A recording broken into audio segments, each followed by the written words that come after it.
Naatay naamoy kay mga batanon man mo, 'di ba? 'Pag naamoy tao na special sa inyo or amigo, amiga, samot na kung kuwan ato crush, 'di ba? Or uyab ba kahawon kinsa ba? Naa kay crush tapos naay nagpadala ng sulat gikan kadto sa tao nga special sa imo, 'di ba? Naay sulat, naay script gi para sa imo, mangutana ka kinsa man nagikan, ay gikan ni kang kuwan, si imo kuwan, si schoolmate nimo, 'di ba? Kinsa na lang. Pagkadungog nimo, hala crush man na nako ni siya or ako man ni paborito nga tao.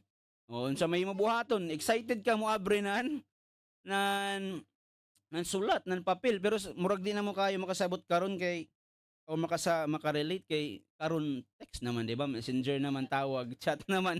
Napa ba yung ana karon sulat-sulat? Kikilig. Ah, 'Di ba sa una yung ana man na naisulat, apan ipusong gyud nimo ang sulat, 'di ba? Kay special ang nagsulat ato nga tao sa imo. Ug again balikon ko, excited ka na mabaluan unsay gisulat, 'di ba? Bisan pa mangutana ra didto unsay imo gikaon karon, unsay imong sudan, mo reply ka didto sa sulat po, di balik nimo. Ngana sa una na style.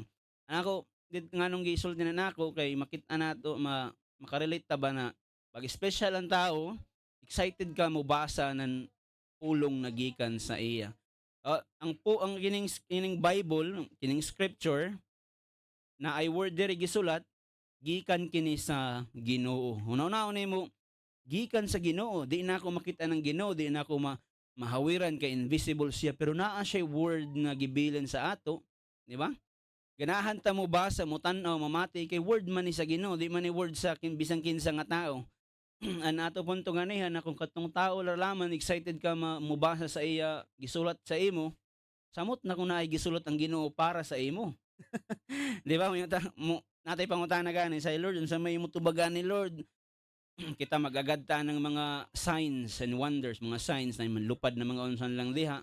Pero si Lord naa na si Lord message para sa imo.